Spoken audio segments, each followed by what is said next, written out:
ABP news आपको रखे आगे। नए साल की आमद के साथ पूरी दुनिया खुश है। राहत और सुकून है इस बात का कि कोरोना का काल खोज लिया गया है। महामारी को दूर करने वाली वैक्सीन आ रही है, लेकिन इसी बीच दक्षिण अफ्रीका के जोहान्सबर्ग से आई एक खबर ने जैसे इस कोरोना के काल की खबर पर ग्रहण का काम किया है। तो बात इस ग्रहण की राज की बात में जो हम करेंगे, तो उसके साथ में ये भी हम आपको बताएंगे कि कैसे इस ग्रहण को दूर करने के लिए सरकार के साथ साथ जो देश के शेरलॉक होम्स यानी गुप्तचर हैं, उन्होंने अपने आप ही दायित्व बोध को समझते हुए कर्तव्य निर्वहन की कैसी मिसाल पेश की है।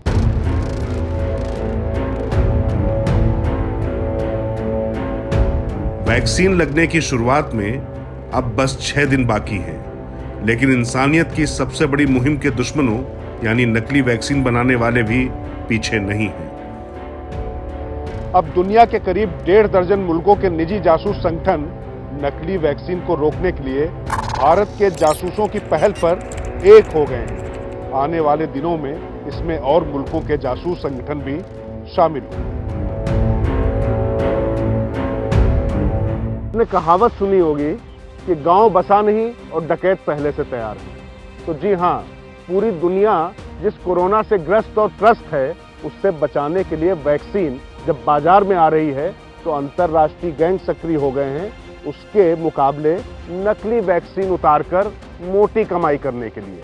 और अक्सर ऐसा होता है कि जब कोई आपदा आती है तो तमाम काले इरादे नाक फन की तरह खड़े होकर उससे पैसा कमाने की सोचते हैं। तो राज की बात इन्हीं काले इरादों पर और इन फनों को कुचलने के लिए कैसे सरकार के साथ साथ गुप्तचर, ये निजी गुप्तचर कैसे तैयार हो रहे हैं, ये हम बताएंगे आगे आपको।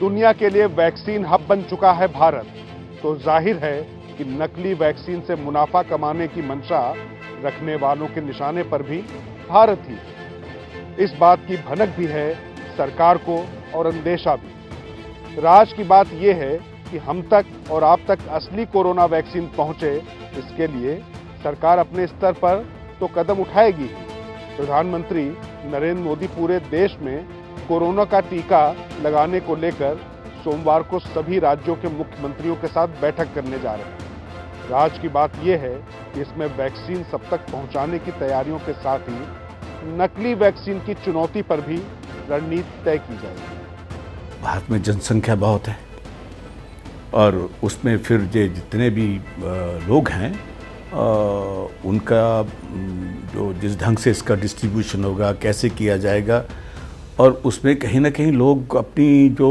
व्यवस्था या अव्यवस्था होगी उसका वो फ़ायदा उठाएंगे। तो इसलिए भारत के लिए तो ये बहुत ही अति चिंता का विषय होना चाहिए। और बाकी मुल्क भी इसलिए तैयार हो रहे हैं, हर चीज़ के लिए काम करना लोगों ने शुरू कर दिया इसके लिए।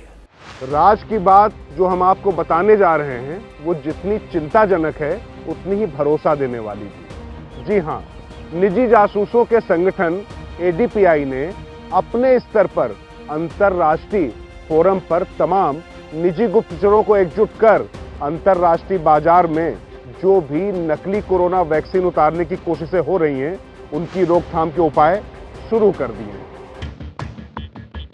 एडीपीआई यानी association of professional detectives and investigation India ने प्रधानमंत्री नरेंद्र मोदी को पत्र लिखकर नकली वैक्सीन के खतरे से आगाह किया है।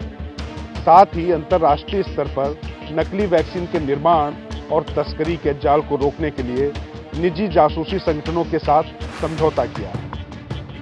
इसके तहत नकली वैक्सीन के निर्माण या इससे जुड़ी जानकारी जुटाने और साझा करने के लिए global alliance against fake vaccine GFAI बनाया गया है। इसमें अभी 16 देशों के प्रमुख निजी जासूस या प्राइवेट डिटेक्टिव संगठन जुड़ चुके हैं। हमारे 2 संगठन हैं। वन संगठन का नाम है वर्ल्ड एसोसिएशन ऑफ डिटेक्टिव्स, और ऐसी एक और संगठन है काउंसिल ऑफ इंटरनेशनल इन्वेस्टिगेटर, और हमने एक ग्लोबल इनिशिएटिव अलायंस बनाया है। इसमें अब तक तो 21 कंट्रीज़ के जो बहुत टॉप के लोग हैं, जो अपने अपने देशों के ऑफिस बेयरर्स भी हो सकते, उनकी अपनी एसोसिएशन को, हमारी देश दो जो मैंने बोला एक अंतर्राष्ट्रीय संगठन है, उनके भी काफ़ी उच्च पद पे कार्यरत लोग हैं। तो उन्होंने मेरे इनिशिएटिव को एकदम बहुत बड़ा अप्रिशिएट किया और उन्होंने कहा कि ये जल्दी ही हम सब लोगों को करना चाहिए। एडीपीआई के अध्यक्ष कुंवर विक्रम सिंह ने इस मसले पर तफसील से पत्र लिखकर पीएम मोदी को पूरी जानकारी दी है और उनसे मिलने का समय भी मांगा है।